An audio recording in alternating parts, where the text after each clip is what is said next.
It's going to be fun. This was not the start, YouTube guys. Wait. Hello, welcome YouTube pedal nerds who come to my channel for pedals, but this is not a pedal. This is a man. It's totally different. Right? Okay, so usually you come here because you like guitar pedals. Well, no guitar here. If you've seen other interviews from the bass camp at Warwick, you already know that we're sitting here with famous bass players talking about things that they might not be used to talking about, because I don't have the typical bass player questions. Because A, I'm a guitar player, and B, I talk about pedals. Then, this is John B. Williams. He's a jazzer, which most of you probably don't even know what that is. Okay? But typically in jazz, I would assume not a lot of pedals, really. None. Especially like on your upright. No, we don't use pedals. Take some Velcro, smack it on there, not happening. Yeah, we don't use pedals. Except in maybe fusion jazz. Obviously. Or rock jazz, or one of the other genres of jazz. I use pedals. But but in straight ahead bebop and jazz like that, it's acoustic bass, and you really just want to get a good sound out of the acoustic bass. Sure. That warmth. In preparation for this, I looked over all the people that would come here, and they said, who do you want to talk to?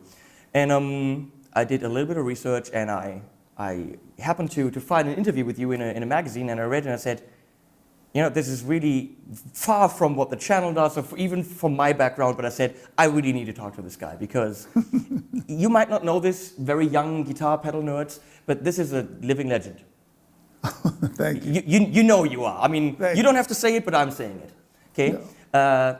He played with Count Basie, is that right? Yes. I recorded with Count Basie as well. And you mentioned, I think there was an interview where you said you played with Peter Green. Wasn't that it? Peter Green? No. No? Who was the guitar player? Yes. Oh, you're talking about Freddie Green. Yes. Yeah, Freddie Green. Yes. And I played with Freddie Green. As a matter of fact, Freddie Green was the one guy that gave Count Basie the okay for me to play. I'm the first person first bassist to ever record with the Count Basie Orchestra on electric bass. Well, if that's not legendary, okay, well then what is? Yeah. At that time, was it a fretless? No, it was a fretted bass. Fretted bass? A fretted bass. Well, that's two first kind of, coming from an upright and then going and saying, okay, I'm going to play electric bass and having a fretted bass, that's a big step. But he convinced them to do that? No, Horace Silver convinced me to pick up the electric bass. Okay. And this is back in 1968. Horace Silver, I was playing with the band since 1968. Horace came to me in 1968. We had been traveling and playing and touring. And he came to me and he approached me. He said, John, listen, I'm going to get a Wurlitzer electric piano. And I want to start doing some things a little bit on the funky side. And I'd like you to start playing electric bass. And I said, no. You said in the interview it was something that upright players just didn't do. No, no, very few. There were very few. And I really didn't want to play the electric bass. My ignorance, I knew nothing about it. Okay. And being young and not knowledgeable, inexperienced in that field of electric bass, I said no, because I feel other acoustic bass players would consider me joining another crowd. He's not with us anymore. He's joining that group of. It's not the real thing. We play the real thing. That's kind of for people who don't know how to intonate, something like that. Yeah. Right. So we felt that we were the elite group of musicians in New York. And then so I said that to Horace, and Horace said, "Okay, I'm gonna get an electric bass player then." And I said, No, wait. You didn't want that either. No, I said, wait a minute. I said, let me reconsider. And I told him that I would try it. So at that time, the NAMM show, National Association of Music Manufacturers, was housed in Chicago at the Conrad Hilton Hotel. And it took up the ballroom of the A much Conrad smaller Hilton. affair than it is today. Yeah, which was quite a stretch from what it's become now. And the whole NAMM show fit into the ballroom of the Okay. Conrad Hilton Hotel. So he took the band, the whole band, all of us, to the NAMM show. We happened to be performing in Chicago at the time. So the NAMM show was taking place, and so he took the whole band over to the NAMM show and got us all endorsements. So he got me an electric bass made by a company named National. National made electric basses and amplifiers. So he got me a bass, an electric bass, a 4-string fretted bass, and an amplifier. And as an added bonus, he took me over to this Jusek acoustic bass company. I think they were from Czechoslovakia. I think at that time they were Czech basses. And he got me a Jusek endorsement. So it was an added incentive for me. I mean, I got Free stuff, come on. I got a free electric bass, amplifier, and I got another acoustic bass. And it wasn't even Christmas. No, it wasn't. It wasn't. Isn't that great? And so I took it home, and I set it up, and I started toying with it and playing with it. And for some reason, I just found it difficult to put it down. I just couldn't let it go. I'm just playing and having fun, and wow. And I'm realizing how wrong I was about this instrument.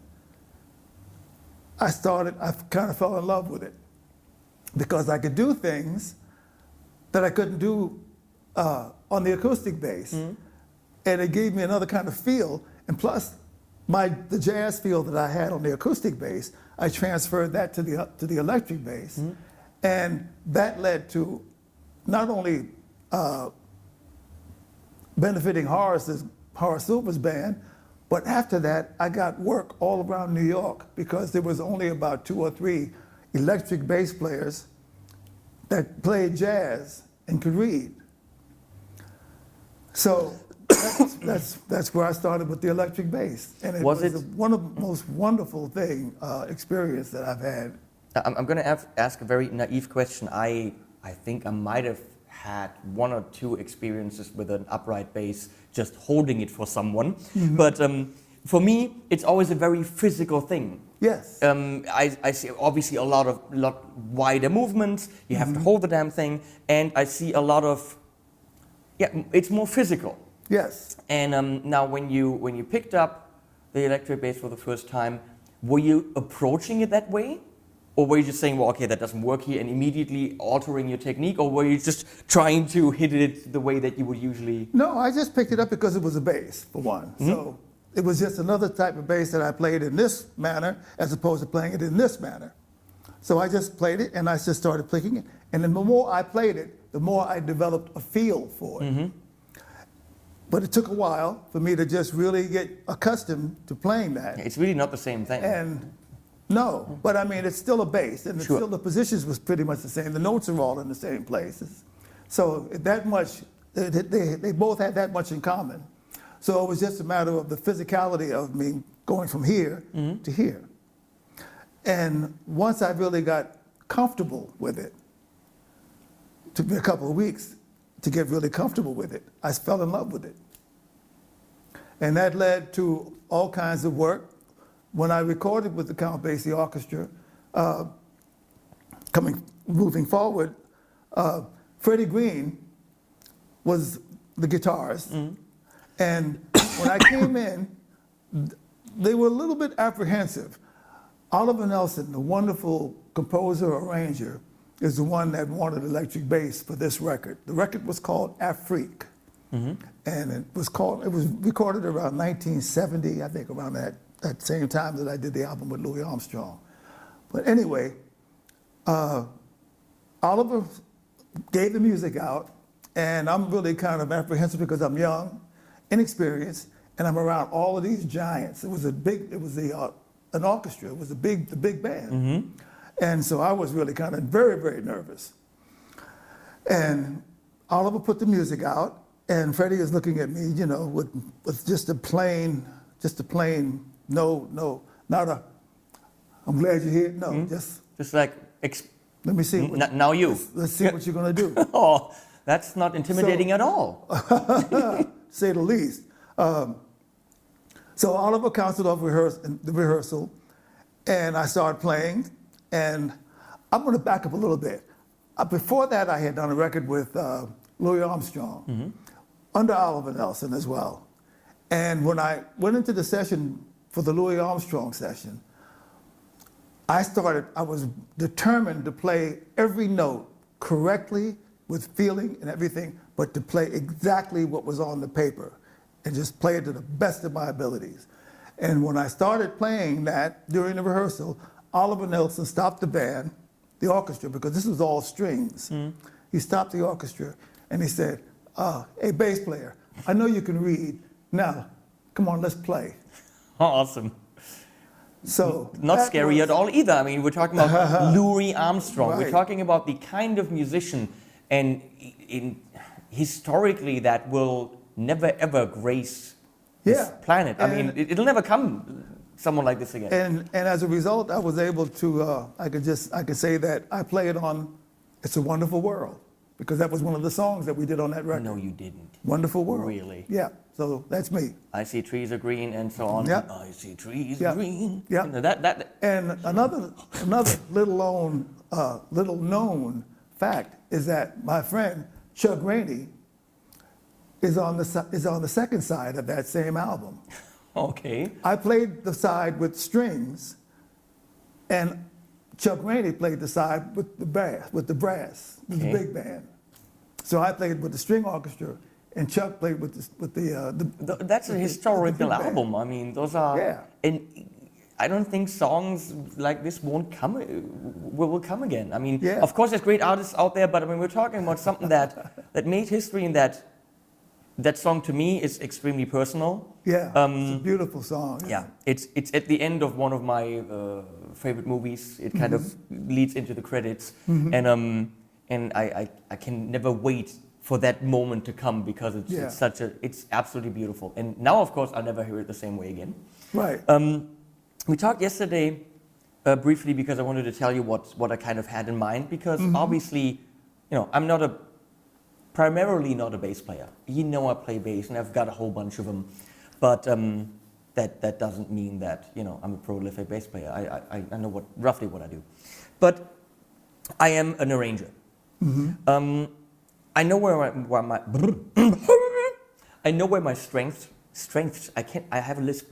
GTHS strengths. Can never say that. Months, same thing. Can't say months. Strengths lie. I studied big band arranging and general arranging at Berkeley, so I know what it's supposed to be like. But of course, coming from a rock background, right. I sit there with these greats. Donnie Nolan, I don't know if you know him. He was one of my teachers. Richard Evans. I did string arranging with Richard Evans, and Grammy winner. I mean, great people. That's great. And I was allowed, because I was fucking hot shit there. I was allowed to write for the big shows that usually only teachers write for. So for me, Berkeley was a big success. Great. But jazz was always, if you're not really into it, it's difficult. Arranging is more structured, so that's easier. And I have a little bit of trouble letting go. I'm a control freak. I want to know what's going on. So obviously in any jazz arrangement, you need the players to do what they do. I can't dictate what you play on bass, because who wants to read a fully written bass line? Right. In a big band arrangement. So for drums it was, hey, write slashes, kicks over time, you're good. And maybe a break or whatever you want. And even that for me was a little bit difficult, but especially for bass, write walking bass, give them the chords, they know what they're doing, which is cool, but it was never enough for me. I wanted to know. I wanted to kind of, not that I wanted to dictate to the bass player, play exactly those notes, but at least I wanted to have an understanding of it. And never having had a bass lesson ever in my life, having recorded 20 to 30 albums as a bass player, never had a bass lesson, always did what felt right, but I never really had to play walking bass. And I thought what would be cool with one of the masters of the quarter note, as they call you, if you could try to show me how to get over my fear of chromaticism. You guys know what I'm talking about, fear of chromaticism? Let me explain. I see a chord, and I see a G7 flat 9, okay? And then I know I've got my G7 and here's a flat 9. Those are all possible notes, whatever. But that means that all the other notes for me, not an option, because I see the chord notes. Mm-hmm. And that if I play chromatically, for me that's a no-no, that's a boo-boo. You don't do that because they don't belong in the chord. And as an arranger, I have an aversion of that. But obviously that is a huge part of the walking bass. Mm-hmm. So if you would, can you give me a short bass lesson on walking bass? Sure. Awesome. You pick this. Doesn't matter. Can you give me the red one? Oh, this is plugged in already. Good. Yeah, I don't need to be plugged in because that would not be good. Okay. Okay, say we're in C. Okay. So we'll play blues, Mm-hmm. some straight out blues. Now, in the early days, bass players only played in 2. That was the thing in swing music. It was only in 2. With the rise or the implementation, I guess, of boogie woogie, we got bass players started playing in 4. But they didn't necessarily have to play the arpeggiated 4. Mm-hmm. They played the, let's take a blues.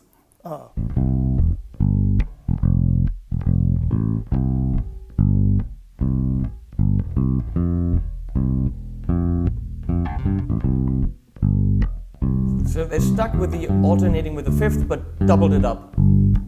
Then it evolved.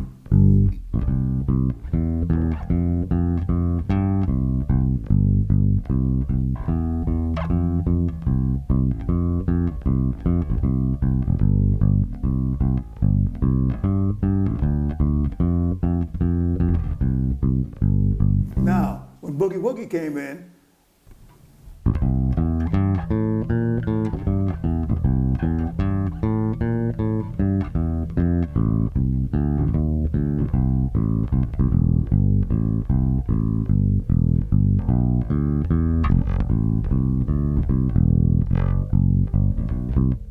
for boogie woogie, bass players had a lot more.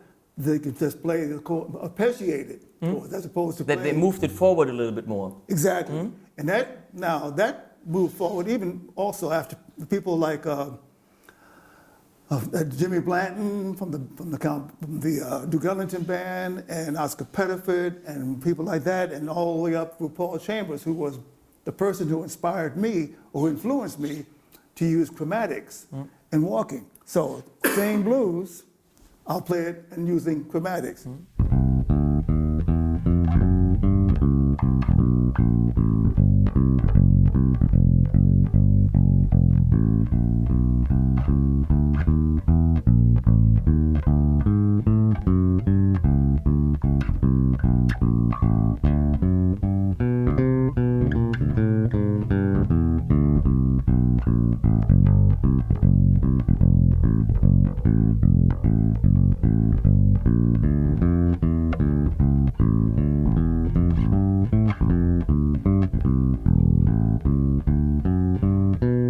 So the chromatics you use as passing tones to get from one chord to another. You just use them as a passing tone.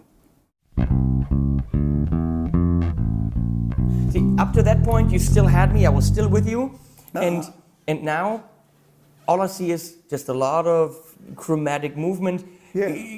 Could I sum it up as saying, well, as long as you're hitting the root on the downbeat, Yeah, but you You're don't good. necessarily have to do that now. Okay. Bass players don't have to play the root. You can play any note of the chord. Okay. I'll start it with the 3rd.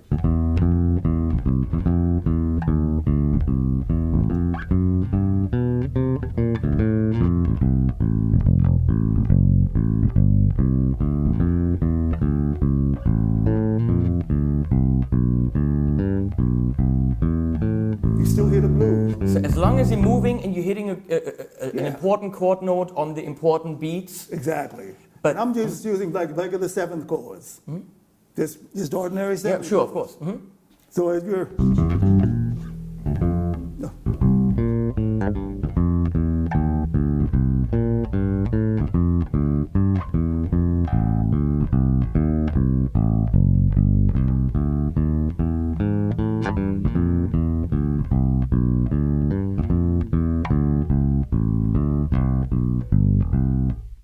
Okay, so for me, I see a C7, and I first see, well, 158, and I see the 7, I see the 3, I see what we call it at Berkeley, chord scale voicings, which means avoid notes and possible notes. So I see the 4, I see the major 6, that's good. So I see those, maybe the 9, but then I'm thinking, well, if I'm doing the flat 9 now, and wouldn't that be too dissonant? And of course, it clearly isn't, because it works. Yeah. But in my head, it is still, how do I get over, other than just saying, hey, if John B. Williams says it, it's got to be right. You know, how do I get over that fear of? throw out all of the concepts you have of of academia. Okay. Because I learned how to play by listening.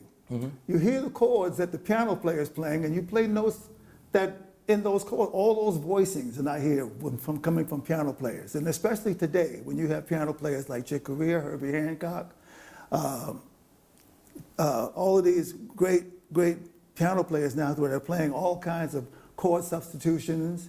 And if you listen to that, then you can just really hear the things that will work and the things that will not work.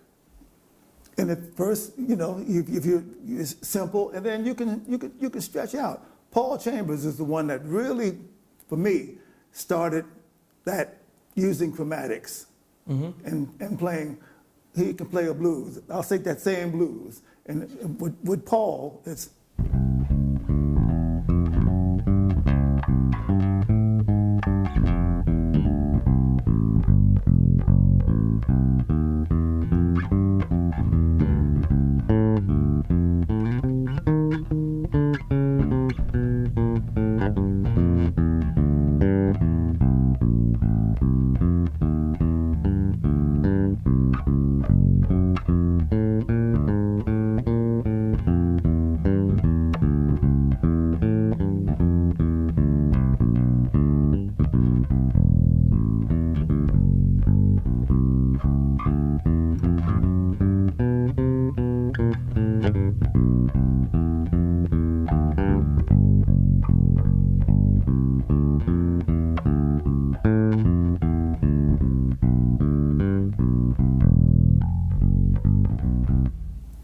Okay.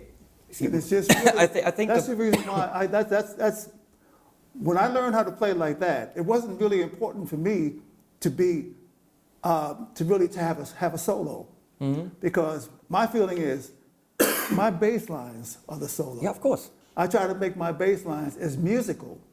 I'm trying to find the musicality in the song that I'm playing. I want to find the musicality as opposed to just playing notes. I want to play stuff that's going to add to the beauty of the chord that I'm playing under.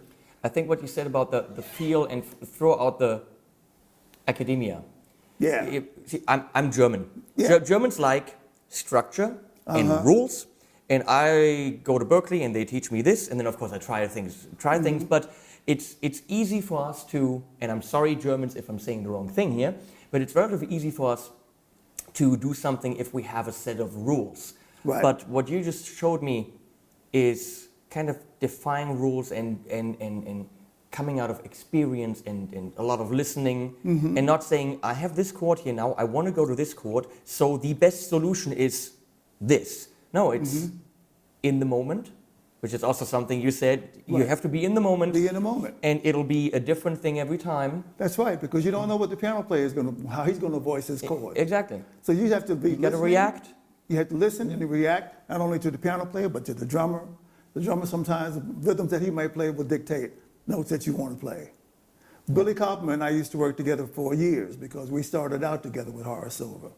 And Billy and I used to practice, he would rush and I would drag.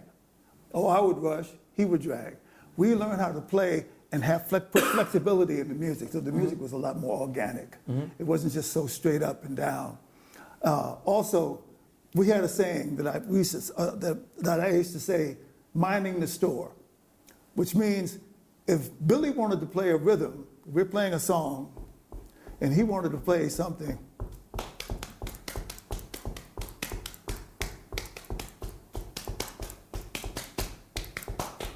a polyrhythm against what I'm doing, I would lock down this.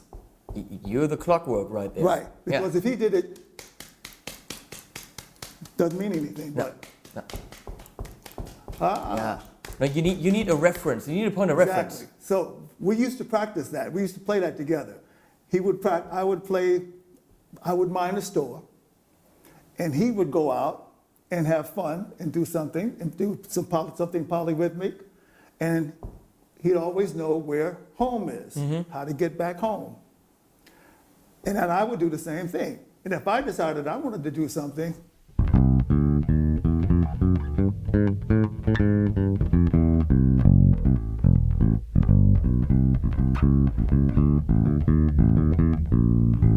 you could get lost.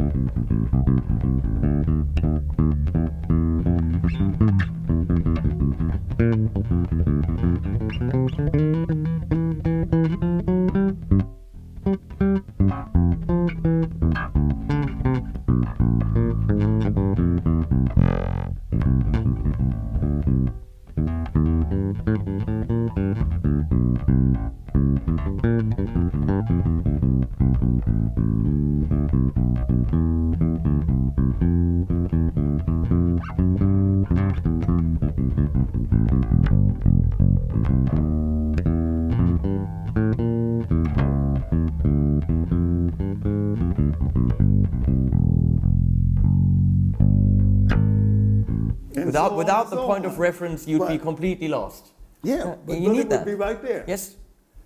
When he knew, he could tell if I started to go off somewhere, he would just lock this down, and in the same way with him. And if you both go off that, that'll be chaos. Yeah. As we did sometimes. We did when we first started out playing with Horace Silver. We both sometimes would get excited and just go out, and Horace would grab us after the song was over. We said, "Look, I don't mind if you want to go take a trip and go into the cosmos and explore the universe, but just take me with you. Okay. If you want to go to the moon, fine, take me with you. Don't just leave me out there." So that's when we decided, okay, somebody has to mind. We need to find a system to keep it together. Somebody's got to watch the cash register. Yes.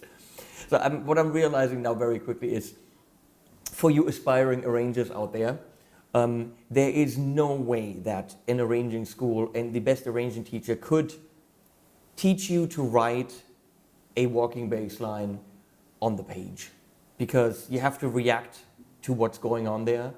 And as John says, you have to play it, to be in the moment, and have the experience as a bass player. Right. As an experienced bass player, and even an experienced bass player probably wouldn't write out the bass line, because in that moment, you don't necessarily know who's playing the arrangement, who the drummer is, who the pianist is. So, was it pianist or pianist? I don't know. Pianist, yeah. Piano player. Yeah. Well, now that brought up something as well too. Now when I did the Tonight Show, which was in New York, not New York, but in the States, there was the talk show. Johnny Carson had a talk show, and Doc Severinsen was the band leader, and I was in that band for 7 years. Doc used to tell me, listen, here's the arrangement, but if the bass part doesn't work, I want you to make the song work. That's trusting you. That's showing a lot of trust to the player. That's right. He said, I want you to make the song work. Because a lot of times, a lot of arrangers, you are the exception because of the fact that you arrange from the bass. So you have another concept. But a guy that plays the piano, if he writes it's hard for him to write a comfortable bass line that has continuity. It's going to really flow. And so Doc when we played some of these arrangements, and he said, okay, John B, bass line doesn't work. I want you to come up with something, because the bottom line is the band has to swing. Yes. It's got to swing. And if the bass line doesn't swing, then the band is not going to sound good. Because, let me add that, in the style that we're talking about, the drums are not the main rhythm instrument here. We're talking about the bass being the foundation of the jazz band. Right. You know, you don't have the big 26-inch bass drum that goes boom on every one. Right. It simply isn't there. The drums are much more fluid, and the hi-hat is a little bit more steady.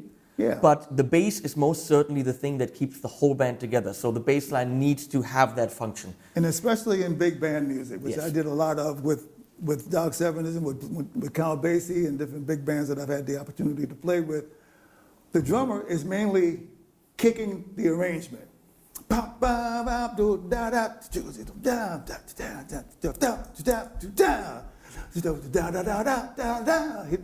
all the accents, build-ups, and all this. The ensemble stuff. He's doing that. Now, he can do that freely if he knows that the bass player is minding the store. Yes. Then all of those hits have meaning.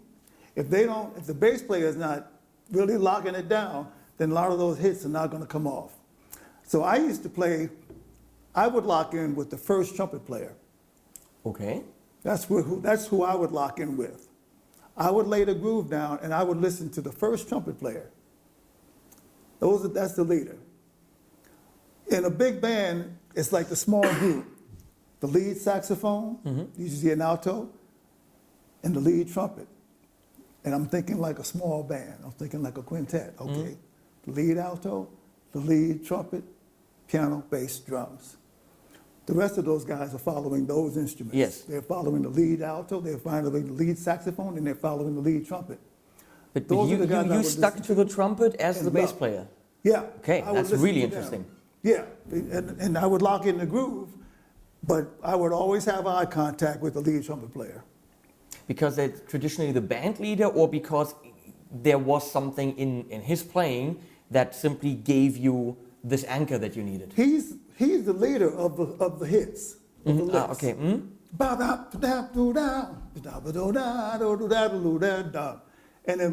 then when a lot of arrangements call for the woodwinds to take a solo, then they're following the lead saxophone. The guy sitting in the center, that's the lead saxophone. I'm with him, and I would make sure that if we don't have eye contact, because usually most times I'm behind the saxophone section, but I would always be concentrating and listening to where he's going, so I can anchor him, so that all that syncopation that they're doing has meaning. It's got to all come off of this. I'm just thinking about all these players that go and play rock and roll, and they play their A and maybe their E, and they just play the eighth notes, and relatively relaxed. They can look at the girls in the crowd and have a good time. And what you're describing that's serious work. That's adrenaline pumping. That's okay. I'm gonna be with him, but now they're doing woodwinds. I'm gonna be with him, and it's not. You got to be relaxed and you got to groove, but mentally, you got to be cooking up here. Yeah, because it's got to. Bottom line, it has to swing. Yeah, it's got to swing. And when you're playing against syncopated ensemble work, you've got to lock it in, so that what they're playing has meaning. It's just like. And you got to keep it together on live television. Right, because there's no take two. And Carson was like, that was the biggest show. It's only take one. There's never a take two. You either get it right. Yeah. Or it's out there on the air. And very likely, if you don't get it right, you might not show up the next day. Yeah. Those things, right. Those shows are extremely. Now it's Jimmy Fallon, and in between it was all these bands. They have the highest level of musicianship. I always absolutely admire them, and they have to react at a split second sometimes. Yeah, Yeah, because when we used to call it instant hot. You got to get instantly hot. Cast might have said something and you had to react with a musical cue. When Johnny would say, okay, we're going to take a commercial and we'll be right back. Bam, the band is in. And the band stays in during the commercial, and then when we get ready to come out of commercial, they'll give the band leader a 30-second countdown, 30 seconds, and we're back. Mm-hmm. Then he would go to the shout chorus, which is the flag waver, we would call it. He would go to the flag waver, which was the most exciting part of the tune. Mm-hmm. He would cue, go to letter, he would say, letter C, and go right there, 30 seconds down. So by the time the cameras come back on, the producers would cue the audience to start applauding. And when the cameras come back on, when the band comes back in, they're screaming, they're burning. And it gives all the viewers at home the impression that, wow, that commercial, man, was they of course. But you instantly had to be on. I mean, you couldn't just sit there no. You had to be reacting to anything that was happening. Right. Like, how exhausted were you after a show like that? Well, you know what? After a while, I mean, I did Johnny Carson for 7 years, and I did the Arsenio Hall show for another 5.5 years. Okay. So I had like 12.5 years of that kind of environment. Where I'm used everyday to, life for you. You got to start right on the dime, and you got to stop right on the dime, because when the commercial comes back in, but not the commercial, but when the cameras come back in, you got to stop. And it wasn't so frustrating for me as it was for a lot of the soloists, like the guys who were playing solos during that, because they had to stop right in the middle of the solo. Yeah, but you were the foundation of the band, and that's a lot of responsibility. Yeah. Okay, I'm gonna let you go. This was extremely interesting. I wouldn't have thought that it would be. The stories, and I'm never gonna try to write a bass line like this. I'm just gonna hire this guy and say, please play a rocking bass. I'm going to give you a quick story if you have time. We got time. Okay. We got time, right? Camera's rolling, we're good. Okay. Bob Crenshaw was the guy that really got me into doing studio work in New York. Mm-hmm. When he heard me playing with Horace Silver and switching from acoustic bass to electric bass, he approached me and asked me if I'd like to help him out and take some of his workload, because he was so busy. He needed somebody that could help him with his workload. Mm-hmm. So he approached me, and I was glad to do it. I was honored to do that. Well, one of the things that happened, he had a talk show that he was doing that I think the guy's name was David Frost. David Frost had a talk show. And Billy Taylor, the late, great Billy Taylor, jazz pianist, was conducting the band. And so Bob said, I'm going on vacation, and I need you to sub for me for this week with the band, with Billy Taylor's big band. Now, that band was comprised of all of the number one best players in New York were playing in that band. Frank West and all of these great, Garrett Brown, all of these great top-notch musicians were in that band. And I'm still young and just getting my feet wet with studio work. So I told Bob, I don't know if I can do this. He says, yes, you can do it. He said, let me tell you how you can do it. He says, we got to the rehearsal, and before Billy was getting ready to come in and start the rehearsal, to give the okay to him that he can leave, Bob tells me, he says, listen, you see the chart, you see the music, play what you can play. Don't try to play what you can't play, because you're going to screw it up. And you can't play it anyway because you can't play Right. it. But the main thing is you got to make it swing. Just keep it swinging. Keep the band swinging. If you make a mistake, don't stop. Don't draw attention to yourself by making a face. Don't do any of that.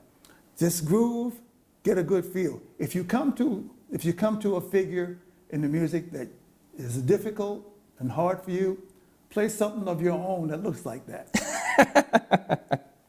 But keep going. Yep. Keep going. Don't stop. The bus is leaving, so you can't stop. So I kept that in mind. I said, okay, all right, just keep a groove. So Billy comes in and he says, okay, let's hear it. Let's see what he's about. He counted off the song. I started playing. I'm starting to groove. Everything's going okay. I come to a lick that I say, okay, I can't play that. So I play something of mine.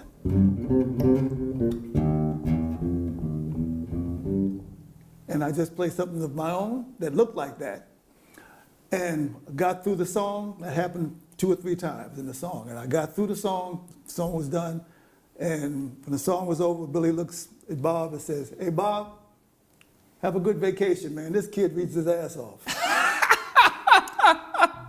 You faked your way through it. Exactly. And they're going to steal you away from us now. That's good. Okay. Because otherwise we would be sitting here forever. I could be talking to you for hours. Thanks so much, John. You're very welcome. I hope you guys learned something. I most certainly did. I had a great time. I mean, these stories are insane. Thanks so much. I'll see you around. We're here all week. We're going to be here all week. Yes. Thank you so much. John B. Williams, everyone.